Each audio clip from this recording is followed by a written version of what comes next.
भक्तजनों, महाभारत के का प्रसंग चल रहा है और जैसा कि मैंने आपको बताया कि 83वां अध्याय समाप्त हो चुका है। आज हम लोग महाभारत के 84वें अध्याय को पढ़ेंगे, यानी चैप्टर नंबर 84 पर हम लोग आ चुके हैं। और कहानी यहाँ तक बढ़ चुकी थी कि जो राजा ययाति हैं उनको देवयानी के पिता शुक्राचार्य ने वृद्ध होने का श्राप दे दिया है कि तुम बूढ़े हो जाओगे, क्योंकि उन्होंने देवयानी के साथ चीटिंग करके शर्मिष्ठा से भी संतान उत्पन्न किया था। तो साथ ही जब वो क्षमा मांगते हैं तो शुक्राचार्य जी ने उनसे ये भी कह दिया था कि तुम अपनी बुढ़ापा किसी और को दे सकते हो, अपने पुत्रों में से किसी एक को, और उससे उसकी जवानी लेकर के तुम अपने मन की इच्छा को, काम भोग को पूरी कर सकती हो। क्योंकि राजा ने बोला था कि वो अभी और जवानी का उपभोग करना चाहते हैं और असमय बुढ़ापा आपने उनको दे दिया है।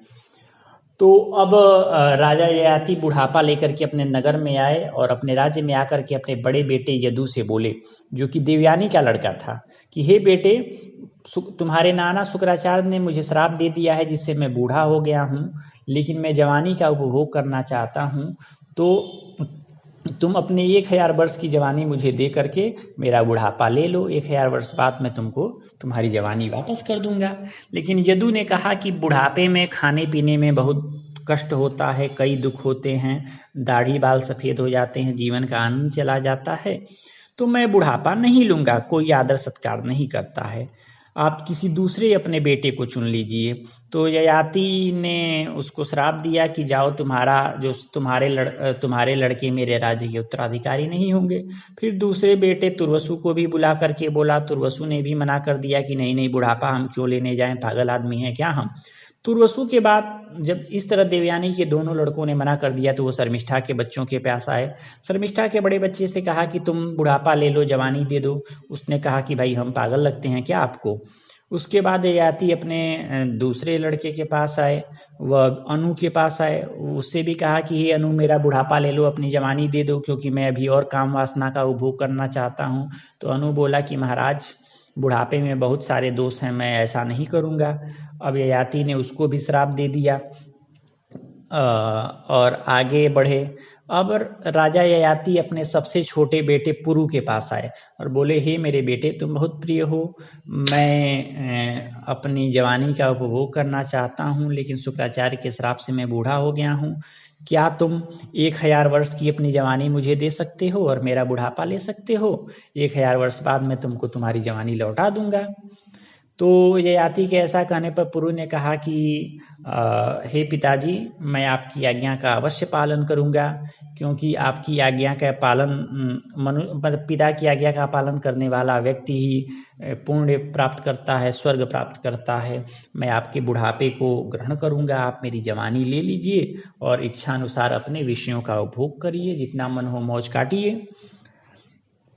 और ऐसा जब उसने कहा तो ययाति ने कहा कि हे वत्स, मैं बहुत प्रसन्न हूँ, मैं तुम्हें अपना वारिस चुनता हूँ, तुम ही मेरे राजा बनोगे और तुम्हारे आशीर्वाद देता हूँ कि तुम्हारे राज्य में सारी प्रजाएं एकदम प्रसन्न रहेंगी, सारा काम अच्छे से चलता रहेगा। इस प्रकार ययाति ने शुक्राचार्य जी को याद करके अपनी बुढ़ापा अपने सबसे छोटे बेटे पुरु को देकर उसकी जवानी ले ली। इस प्रकार महाभारत के 84वां अध्याय समाप्त होता है। महाभारत के 85वें अध्याय की तरफ हम लोग बढ़ते हैं।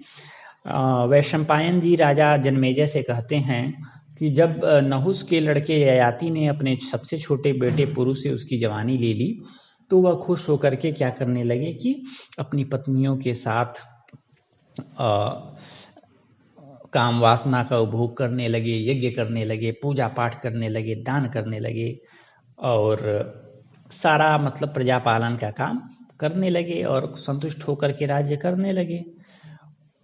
लेकिन उन्होंने देखा कि उनके जो 1000 साल हैं वो रोज धीरे धीरे कम हो रहे हैं, तो यह सोच करके भी वो थोड़ा चिंतित थे। तो इसीलिए उन्होंने कहा कि अच्छे से आनंद लिया जाए। तो उन्होंने नंदन वन में विश्वाची नाम की अप्सरा को चुना और उसी के साथ 1000 वर्षों तक रमण किया, भोग किया। और जब राजा ने देखा कि अब 1000 साल पूरा होने वाला है तो अपने बेटे के पास आए और बोले कि बेटे, मैंने तुम्हारी जवानी का इस्तेमाल करते हुए काम वासनाओं का सेवन कर लिया, लेकिन मैंने ये पाया कि काम वासनाओं के उपभोग करने पर भी वासनाएं शांत नहीं होती हैं। जैसे घी में कितना भी आग डालो, घी और बढ़ता ही जाता है, घी ठंडा नहीं पड़ता। वैसे ही मेरा अब मत है कि अगर धरती की पर जितने भी अनाज हैं, सोने चांदी हैं, पशु हैं, स्त्रियां हैं, अगर एक आदमी को दे दी जाए तब भी उस आदमी का मन नहीं भरेगा। इसीलिए होशियार जो आदमी होते हैं उनको बहुत कामना नहीं रखनी चाहिए, तृष्णा का परित्याग कर देना चाहिए, क्योंकि मनुष्य बूढ़ा हो जाता है, मनुष्य की इच्छाएं बूढ़ी नहीं होती हैं। मैं 1000 वर्षों तक विषय भोगों में लगा रहा, लेकिन फिर भी उसी तरह से वासनाएं मेरे मन में तगड़ी बनी हुई हैं। इसीलिए मैं सोच रहा हूँ कि अब इन वासनाओं को छोड़ कर के परमात्मा की उपासना में लगूं, वन में जाऊं।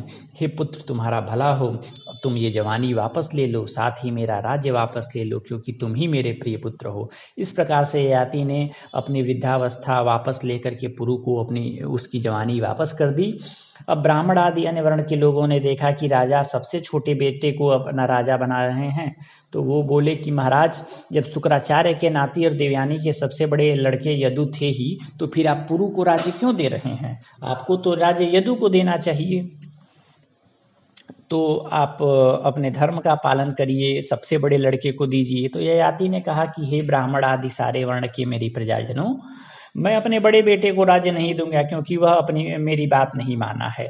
जो लड़का अपने बाप की बात न माने, उस लड़के को राज्य देना मैं उचित नहीं समझता हूँ, क्योंकि पुत्र वही है जो पिता की आज्ञा के अधीन रहे। पुरु ही केवल था जिसने मेरी बात मानी थी, इसीलिए मेरा राज्य और मेरे धन पाने का अधिकारी पुरु ही है। और शुक्राचार्य जी ने भी यही बात बोली थी कि जो लड़का मेरी बात मानेगा वही इस राजा और पूरे भूमंडल का पालक होगा। इसीलिए मैं आप लोगों से निवेदन करता हूँ कि पुरु को ही राजा मानिए। तो प्रजा वर्ग के लोगों ने कहा कि हाँ, बात तो आपकी सही है कि पुत्र भले ही छोटा हो, लेकिन अगर वही माता पिता का कल्याण चाहने वाला, माता पिता की सेवा करने वाला है, तो सारा माता पिता उसी का चयन करते हैं।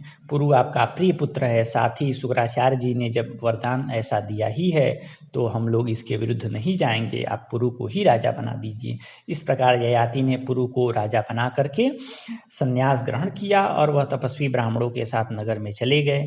तो वही जो उनके बड़े बेटे यदु थे ययाति के, उन्हीं से ये यादव क्षत्रिय उत्पन्न हुए, जिनके खानदान में भगवान श्री कृष्ण स्वयं उत्पन्न हुए। और तुर्वसु नाम का जो दूसरा लड़का था, उसकी संतानें यवन हुई, और द्रुह्यु के लड़के भोज नाम से प्रसिद्ध हुए, और अनु से जितनी भी मलेच्छ जातियां हैं वो पैदा हुई।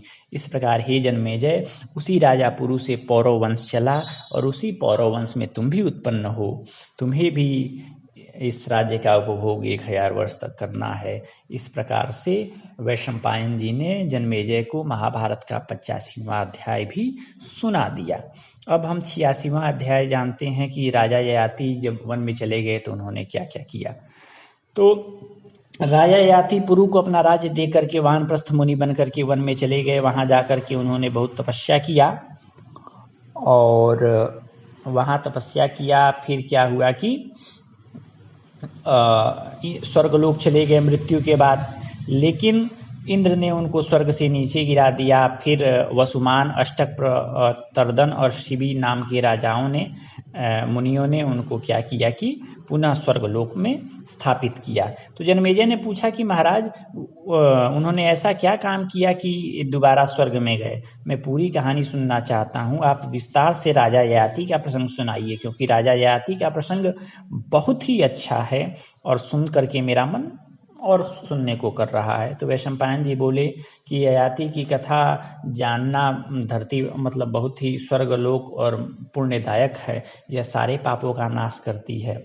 तो मैं तुमको विस्तार से कहानी बताता हूँ। ययाति ने अपने बेटे को तो पूरा राज्य दे दिया, लेकिन अन्य बेटों को भी किनारे के देशों का राजा बना दिया, और वो वन में जाकर के अपना कुल तपस्या पूजा पाठ करने लगे। वानप्रस्थ मुनि बन करके अपना पूजा पाठ करने लगे। बहुत 1000 वर्षों तक तपस्या किए, वायु पीकर 1000 वर्षों तक अग्नि के मध्य रह करके, मतलब जब तक जिए तब तक खूब तपस्या किए और अंत में शरीर त्याग करके वह स्वर्गलोक चले गए। इस प्रकार 86वां अध्याय भी समाप्त होता है महाभारत का। फिर 87वें अध्याय पर आते हैं कि स्वर्गलोक में जब वो गए तो वहाँ देवताओं और मरुदगणों वसुओं ने उनका बहुत स्वागत किया और वह इतने महात्मा थे कि कभी देवलोक कभी ब्रह्मलोक जाया करते थे। इंद्रदेव उनसे एक बार मिले, दोनों के बीच बातचीत हुआ। इंद्र पूछने लगे कि महाराज आप ये बताइए कि आप जब पुरु को अपना राज्य दिए तो उस समय आप इतने बड़े राजा थे, तो आपने पुरु को तो समझाया होगा राज्य कैसे करना है, तो क्या क्या समझाया था, क्या क्या बातें अपने बेटे को बताई थी, वह सब बातें बताइए। तो ययाति बताते हैं कि मैंने अपने बेटे को बताया था कि मनुष्य को कभी भी कपट नहीं रखना चाहिए, क्रोध नहीं करना चाहिए, माता पिता विद्वान तपस्वी और क्षमाशील मनुष्यों का अपमान नहीं करना चाहिए और दुष्ट लोगों का दमन करना चाहिए। गुणहीन व्यक्तियों, जो गुणहीन लोग होते हैं वो गुणवान व्यक्तियों से नफरत रखते हैं, तो इस बात का भी ख्याल रखना चाहिए। क्रोध से बचना चाहिए, क्षमा का गुण अपनाना चाहिए और गाली गलौज निंदा वगैरह से दूर रहना चाहिए, और अगर कोई दे भी तो उसको सह लेना ज़्यादा सही है। साथ ही मैंने अपने पुत्र को बताया कोई भी ऐसा कठोर बात न बोले कि जिससे दूसरे को कष्ट हो। मतलब जो भी धर्म अधर्म की बातें थी मैंने उसको अच्छे से समझाया। ये सारी बातें मैंने समझाई। इस प्रकार से जो जो बातें समझाई बता रहे थे, और ये महाभारत का जो 87वां अध्याय है वो समाप्त हो जाता है। अब 88वां अध्याय ये है कि इंद्र ने कहा कि हे राजन, जब तुम घर छोड़ करके वन में चले गए और तुमने तपस्या किया, एकदम मन लगा करके बहुत तपस्या किया, तो तुम अपनी तपस्या में अपने को किसके समान मानते हो कि तुम्हारी तपस्या की तुलना किससे की जाए? तो ययाति ने कहा कि महाराज, हमने जो तपस्या किया है, अरे हमने जो तपस्या किया है वो किसी देवता के मान का नहीं है। कोई मनुष्य, कोई गंधर्व, कोई महर्षि आज तक मैं किसी को नहीं देखता जो तपस्या में मेरी बराबरी कर पाए, जो तपस्या मैं किया हूँ। तो इंद्र बोले कि हे राजन, तुमने अपने बड़बोलेपन में अपने समान, अपने बड़े, अपने छोटे सबका तिरस्कार कर दिया है। तुमने दूसरों की निंदा किया है, दूसरों को कम बताया है, तो तुम्हारा सारा पुण्य नष्ट हो गया। जाओ, अब तुम स्वर्गलोक में रहने के अधिकारी नहीं हो, तुम स्वर्गलोक से पतित हो जाओ। जैसे ही इंद्र ने कहा तो ययाति ने कहा कि महाराज, अगर मेरे इस वचन से देवताओं, ऋषि, गंधर्व, मनुष्यों का अपमान हुआ है, जिससे मेरे पुण्य लोक क्षीण हो गए हैं और मैं धरती पर गिर ही रहा हूँ स्वर्ग से भ्रष्ट होकर के, तो मेरी प्रार्थना है कि मुझे ऐसे लोगों के बीच में गिराइए जो लोग साधु लोग हों, सन्यासी हों, ज्ञानी लोग हों। तो इंद्र बोले कि तथास्तु, तुम जहाँ गिरोगे वहाँ अच्छे लोग, साधु पुरुषों के बीच में ही गिरोगे, और वहाँ गिरोगे तो वहाँ अपनी खोई प्रतिष्ठा पुनः प्राप्त कर लोगे। और मैं तुमको वार्निंग देता हूँ कि अपने से बराबर और अपने से बड़े लोगों को कभी भी अपमानित मत करना। इस प्रकार देवराज इंद्र के कहने पर राजा ययाति गिरने लगे। उनको गिरते हुए एक अष्टक नाम के राजा ने देखा, राजर्षि ने देखा।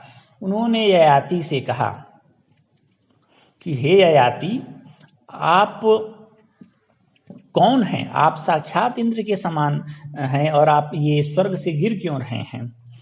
हम लोग आपको देख करके एक तो डर रहे हैं, दूसरा ये नहीं समझ पाए थे कि ये कौन है जो गिर रहा है, और इसीलिए बहुत डरते डरते आपसे पूछ रहे हैं कि आप कौन हैं, किसके लड़के हैं, ये स्वर्ग से क्यों गिर रहे हैं, पूरा प्रसंग हम लोगों को सुनाइए। इस प्रकार ये 88वां अध्याय जो महाभारत का है वो समाप्त होता है।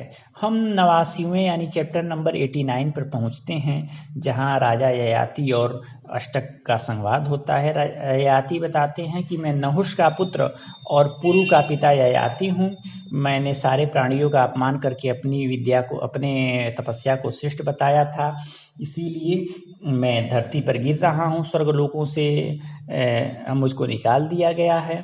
मैं आप लोगों से अवस्था में बड़ा हूँ, इसीलिए हे राजर्षियों, मैं आप लोगों को प्रणाम नहीं कर रहा हूँ। तो अष्टक ने कहा कि आप बात तो सही कह रहे हैं कि आप अवस्था में बड़े हैं, लेकिन नियम तो यह भी है कि विद्या और तपस्या में जो बड़ा हो वही पूजनीय माना जाता है। फिर ऐसे ही ययाति और अष्टक के पास बहुत ज्ञान धर्म की चर्चाएं होती हैं। एक दूसरे को वो लोग ज्ञान धर्म के बारे में बताते हैं कि प्रारब्ध बहुत बलवान है, उसी के अनुसार मनुष्य सुख दुख पाता है, इसीलिए कभी मोह में नहीं पड़ना चाहिए। विधाता संसार में जैसा आपको रखा है उसी तरह से रहना चाहिए, बहुत ज़्यादा अपना दिमाग नहीं चलाना चाहिए। तो वैशंपायन जी जन्मेजय को बताते हैं कि जो अष्टक थे उनके नाना लगते हैं ययाति। तो उस समय जब अष्टक से बात कर रहे थे तो उस समय उनका गिरना रुक गया, यानी आकाश में ही वो ठहरे रह गए। ये प्रभाव हुआ अष्टक से बात करने का। तो अष्टक बोले कि भाई आप किन किन लोकों में रहे हैं और क्या क्या सुख भोगे हैं, वो सब बातें आप बताइए। तो ययाति बताए कि मैं पहले राजा था और फिर उपासना करके मैं स्वर्गलोक पहुंचा, मैं ब्रह्मा जी के धाम भी पहुंचा, मैं नंदन वंशों में बहुत 10 लाख वर्ष तक मैं अप्सराओं के साथ नंदन वन में विहार किया हूँ, घूमा हूँ।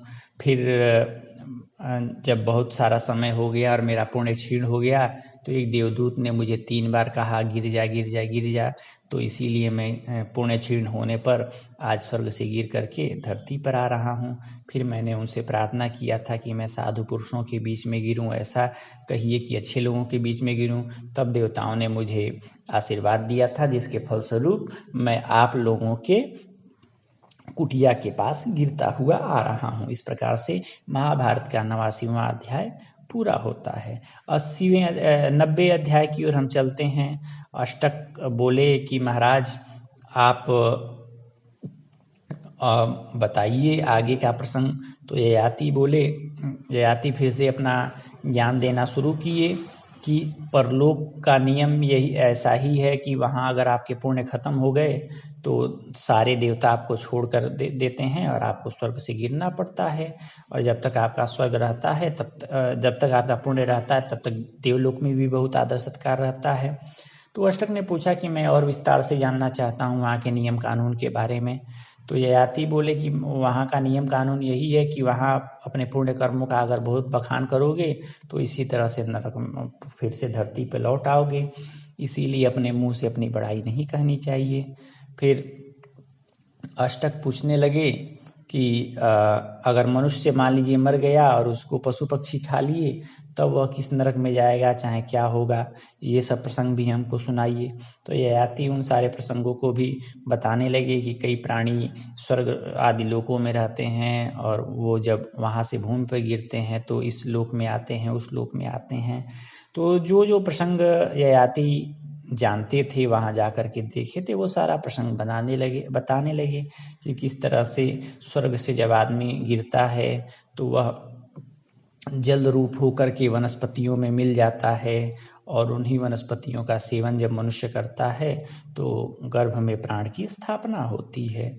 तो यह सारे प्रसंग ययाति सुनाते हैं और फिर बताते हैं कि जब मनुष्य अपनी पत्नी के साथ समागम करता है तो फिर वह जो प्राण जो पहुंचा था उसके शरीर में भोजन आदि माध्यमों से वह उस गर्भ में जाकर के प्रतिष्ठित हो जाता है। सारी बातें अष्टक ऋषि के पूछने पर बताते हैं। अष्टक ऋषि भी ययाति से सारा प्रसंग जानते हैं और अष्टक ऋषि आगे पुनः पूछते हैं कि ऐसा क्या काम किया जाए कि अच्छे लोक मिलें, स्वर्ग मिले, मैं आपसे जानना चाहता हूँ। तो ययाति बताते हैं कि भाई इस धरती पर अगर जैसा आचरण अच्छे पुरुषों को रखना चाहिए वही आचरण रखोगे तो तुमको स्वर्ग अवश्य मिलेगा।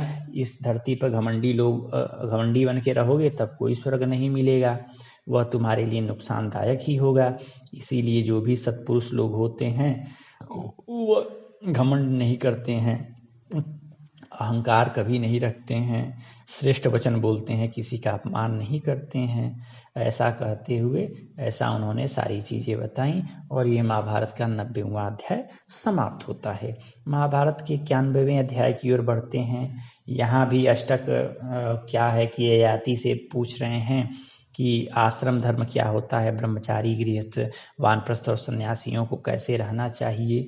तो सबके गुणों को बताते हैं कि ब्रह्मचारी ब्रह्मचर्य का पालन करे, वानप्रस्थी ऐसे रहे, गृहस्थ को ऐसे रहना चाहिए, वो सारी चीज़ें बताते हैं। तो अष्टक फिर पूछते हैं कि मुनि किसे कहते हैं, मौन क्या होता है। तो बताते हैं कि भाई देखिए, मुनि वही होता है कि अगर वह जंगल में रहे तो ग्रामीण सुखों का परित्याग कर दे, गांव से मिलने वाली वस्तुओं का उपभोग न करे, और अगर वह गांव में है तो गांव में ही एकदम सन्यासी भाव से रहे, और ऐसा रहते हुए जो मौन व्रत का अनुसरण करता है उसी को मुनि कहते हैं।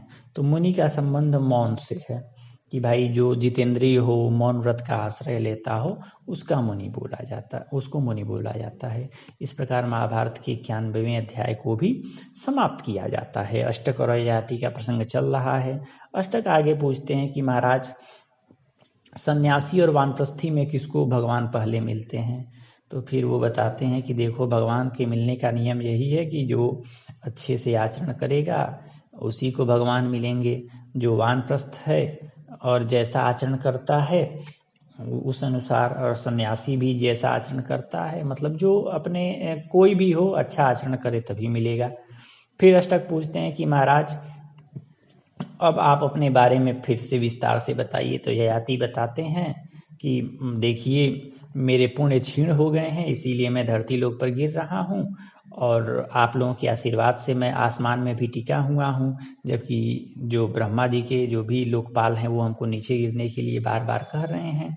तो अष्टक बोलते हैं कि महाराज, आप बहुत बड़े ज्ञानी आदमी हैं, तो और आपने हमको इतनी सारी अच्छी अच्छी बातें बताई हैं, तो अगर मैं धर्मात्मा हूँ, मेरा कुछ भी पुण्य हो, उसका यही प्रभाव हो कि आप धरती पर न गिरे। तो ययाति कहते हैं और ये भी पूछते हैं अष्टक कि मेरे लिए कौन कौन से लोक स्वर्ग में हैं। तो ययाति बताते हैं कि तुम इतने पुण्यात्मा हो कि धरती पर जितने जंगली जानवर और जीव हैं उतने स्वर्गलोक में तुम्हारे लिए लोक हैं। तो अष्टक कहते हैं कि वह सारे लोग मैं आपको दे देता हूँ कि वो सारे पुण्य आपको मिल जाएं, लेकिन आप स्वर्ग चले जाएं, आपका धरती पर पतन न हो, क्योंकि आपने हमको इतना सारा ज्ञान दिया है। तो ययाति कहते हैं कि ब्राह्मण से ज्ञान मैं नहीं ले सकता, मैंने हमेशा ब्राह्मणों को दान दिया है, इसलिए मैं नहीं लूँगा। तब जो एक प्रतर्दन नाम के दूसरे राजर्षि वहाँ खड़े रहते हैं, वो कहते हैं कि आप बताइए कि मुझे कौन से स्वर्ग में लोक मिलने वाले हैं। तो ययाति बताते हैं कि आप भी तपस्वी आदमी हैं, तो आपको भी बहुत सारे लोक हैं। तो प्रतर्दन कहते हैं कि मेरे पुण्य आप ले लीजिए, और आप क्या करिए कि स्वर्ग चले जाइए। तो ययाति उनको भी मना कर देते हैं कि नहीं नहीं, ये धर्म संगत नहीं है कि दूसरे का पुण्य ले लिया जाए। इस प्रकार से महाभारत का 92वां अध्याय भी समाप्त होता है। महाभारत के 93 अध्याय की ओर बढ़ते हैं कि तो तीसरे जो व्यक्ति रहते हैं, साधु आदमी, वो वसुमान कहते हैं। वो बोलते हैं कि मैं उद्वश्व का लड़का वसुमान हूँ, मेरे लिए क्या क्या लोक वहाँ पर हैं, मतलब मैं मरने के बाद किन किन विख्यात लोकों में जाऊँगा। तो ययाति बताते हैं कि हे तपस्वी, मतलब श्रेष्ठ आदमी, तुम्हारे लिए भी बहुत सारे लोग वहाँ पर हैं और तुम भी बहुत आनंद करोगे।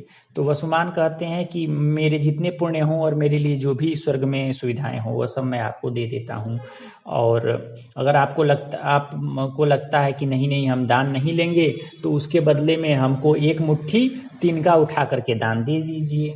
तो ययाति कहते हैं कि अरे नहीं नहीं, ये झूठ मूठ की खरीद बिक्री का कोई खरीद बिक्री मैंने अभी अपने जीवन में कभी नहीं किया है, तो मैं यह धर्म युक्त काम नहीं करूंगा कि एक मुट्ठा तिनका पर तुम्हारे सारे धर्म लोगों को खरीद लूं। तो वसुमान कहते हैं अरे खरीदना नहीं चाहते हैं तो हम अपनी मर्जी से दे रहे हैं, ले तो लीजिए, मेरे सारे पुण्य आपके अधिकार में हो गए।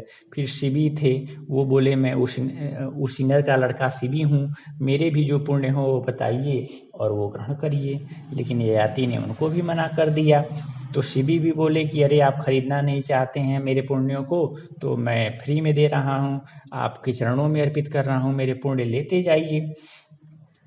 तो इस तरह सबने कहा, लेकिन राजा ने सबको मना कर दिया और बोला कि महाराज मैंने आज तक दान नहीं लिया है, हमेशा दान दिया है, तो मैं क्यों लूं। तभी अष्टक ने देखा कि 5 सोने के रथ जो हैं वो आकाश मार्ग से आ रहे हैं इन लोगों की ओर। तो ययाति बताए कि जो 5 सोने के रथ हैं वे आप ही लोगों के लिए आ रहे हैं, आपको स्वर्ग ले जाने के लिए। तभी वहीं से एक तपस्वी माधवी निकली और वह मृगचर्म ओढ़े हुए थी, वृद्धावस्था में थी। उसने जब इन पांचों को, अपने पांचों पुत्रों को देखा तो बहुत प्रसन्न हुई और उसने स्वर्ग में महाराजा ययाति को भी देखा जो स्वर्ग में लटके, धरती पर लटके हुए थे।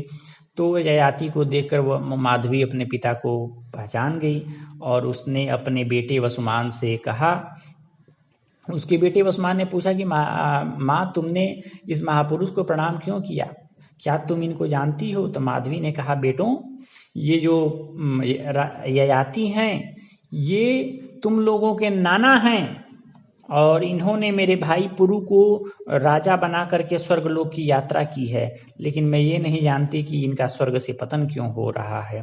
इस प्रकार माता की बात सुन करके वसुमना ने कहा कि अपने स्थान से भ्रष्ट हो गए हैं। तो माधवी भ्रांतचित्त हो गई कि ऐसा कैसे हो सकता है। वह पिताजी से बोली कि हम पुत्रों के पुण्यों का लाभ लेते हुए आप स्वर्ग जाइए, हम आपको अपना पुण्य देते हैं। ययाति बोले, बेटी ये कितना मतलब एक ऐसा क्षण है कि मेरी बेटी और मेरे नाती अपना पुण्य दे करके मुझे स्वर्ग में स्थापित करना चाहते हैं, इसीलिए मैं आज से आशीर्वाद देता हूँ कि पितृकर्म हो, श्राद्ध कर्म हो, उसमें नाती बहुत पवित्र माना जाएगा। मतलब नाती अगर पिंडदान करे तो पितरों को और अच्छे से मिलेगा और पितर बहुत खुश भी होंगे। श्राद्ध में 3 चीज़ें पवित्र मानी जाएंगी आज से, नाती मतलब बेटी का लड़का, कुतप और तिल।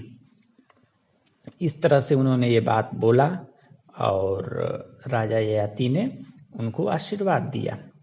फिर राजा ययाति अपने नातियों से बोले कि हे नातियों, तुम लोग